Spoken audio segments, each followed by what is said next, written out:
These are a few iMovie basic skills that we will cover today. First, let's start with camera angles. So when you're taking your video, try to think about how your audience is going to be watching your video.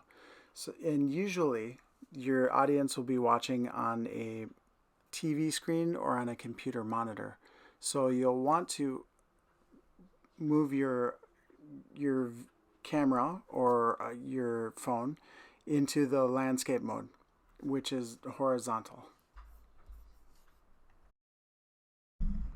If you know your audience is going to be using a phone to watch your video, then you can use the portrait mode or straight up and down. Take a look at the two photos of the same rock. What do you notice about them? So the rock on the left is right in the middle of the photo. The rock on the right is using a technique called the rule of thirds. And you can see the lines on the photo show up, and you see how the rock is right on one of those lines. And so when you are composing your video and thinking about where people and things should be in the video, try to not put it right in the middle, but try to use the rule of thirds and put it on one of those lines. So to recap, off center is better than center. And try for unusual heights, either up high or down low. And make sure your camera is stable. Use both hands when you are holding your camera, or better yet, use a tripod. Lighting is very important for your video. So try turning on all the lights in the room. Try sitting by a window. Just pay attention to the light, the light outside, and if the light is strong, like if it's the afternoon, move a little bit away from the window. And try to make sure the light is balanced. Try to make sure you don't have any harsh shadows. So that again goes by like a balanced light. For voiceovers, stay indoors. That's the best advice I can give you. And go to a quiet place. Use an external mic if you have one, and speak slowly so your audience can understand you. Music and sound effects are important for your video as well. But just remember not to overdo it. Don't use too much, and make sure that you check your volume. Don't have the music and sound effects be too loud. A really good site for free music is called the YouTube Audio Library. And if you go to YouTube and then you click your avatar, you can go to the YouTube Creator Studio.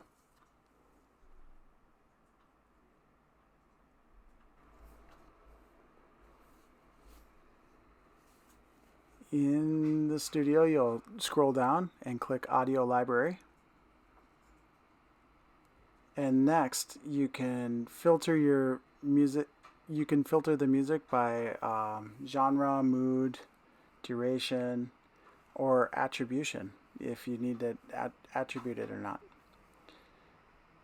So you can click and you can find whatever genre you want and apply. And if you click again, you can attach another filter requirement.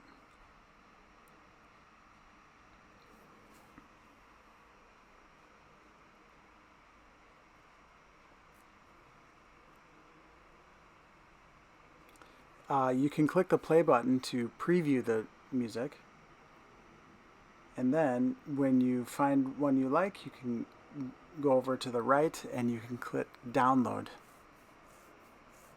and then you can import it into iMovie. So the YouTube Creator Studio has sound effects, but iMovie also has sound effects, and you can find those in the audio menu at the top of iMovie, and on the left hand side you can click on sound effects, and just like in YouTube you can preview the tracks. You can find the one you like and you can drag it in.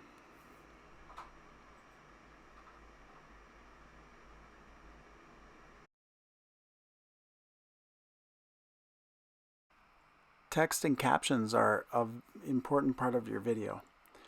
Captions help the viewer, but just remember that less is more, and use contrasting colors when you are putting your captions and text in to the video. So you can click up here on the top menu and click titles. You can select the title you want, and then you can pull it in. The problem, yeah, it's right here. And the problem, I think, I don't really like using text, iMovie's text, because you cannot move this around. It's stuck right there. If it fits, that's really nice, but if it doesn't fit, then you can't use it. So to change the color, you can click right up here and you can play around with this, and then you have your title. I'm going to take it out. You might need to crop your video sometimes. You might need to take out some unnecessary parts. Just be careful not to overdo it, and try to keep things a little bit manageable.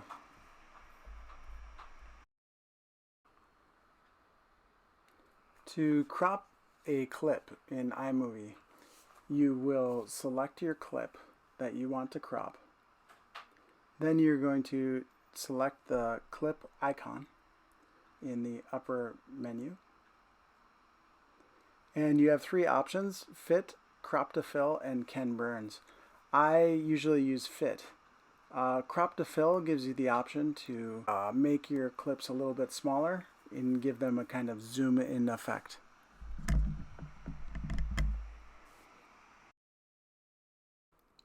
The Ken Burns effect is the effect that you see a lot with iMovie. It's the default effect when you put in a clip. That's the effect that makes it look like the clip is moving across the screen.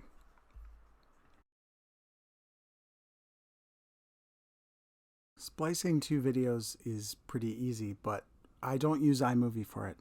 What I do is I open my first video and I make this screen a little bit smaller. And then you can simply take the second video that you want to add and you can drag it right in. And you can either drag it to the front or the back.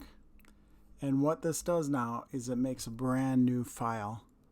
So you can edit the name, you can export it. Downloading is a pretty simple and straightforward thing to do. When you're ready to download, click the arrow in the upper right hand corner. Change your title, add a description. You'll notice iMovie has a few different options. You're going to want to do probably save current frame or YouTube and Facebook. They do the exact same thing because you cannot upload directly to YouTube and Facebook anymore. It just saves the file on your computer. And once you finish your description, you can change the resolution, and you can also compress the video.